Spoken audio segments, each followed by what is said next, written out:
একটা মাইকম্যান এই শীতকালের সিজনে এমন কোনো দিন নেই যেদিন সে ওয়াজ শোনে না। এদেশের ওয়াজ যদি মানুষের খুব বেশি একটা কাজে আসতো সবার আগে ও সবচাইতে ভালো মানুষ। আমি বিলিভ করি প্যান্ডেলওয়ালা, মাইকওয়ালা আর স্বেচ্ছাসেবক ভলান্টিয়ারদের সবার আগে কাজে আসতো। দেখেছি এদেশের আয়োজকদের মধ্যেই বেনামাজি, ঘুষখোর, সুদখোর ভরপুর থাকে। দু একজন ভালো থাকে, দু একজনের ইচ্ছা চেষ্টা, বাকিরা যে সাড়া দেয় এটার জন্য তারা নেকি পাবে যদি তারা নামাজি হয়ে মরে, আর বেনামাজি মরলে ওটা হিসেবেই আসবে। একটা মাইকম্যান এই শীতকালের সিজনে এমন কোনো দিন নেই যেদিন সে ওয়াজ শোনে না। এদেশের ওয়াজ যদি মানুষের খুব বেশি একটা কাজে আসতো সবার আগে ও সবচাইতে ভালো মানুষ।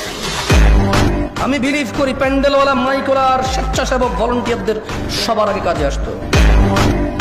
দেখেছি এদেশের আয়োজকদের মধ্যেই বেনামাজি, ঘুষখোর, সুদখোর ভরপুর থাকে। দু একজন ভালো থাকে, দু একজনের ইচ্ছা চেষ্টা, বাকিরা যে সাড়া দেয় এটার জন্য তারা নেকি পাবে যদি তারা নামাজি হয়ে মরে, আর বেনামাজি মরলে ওটা হিসেবেই আসবে।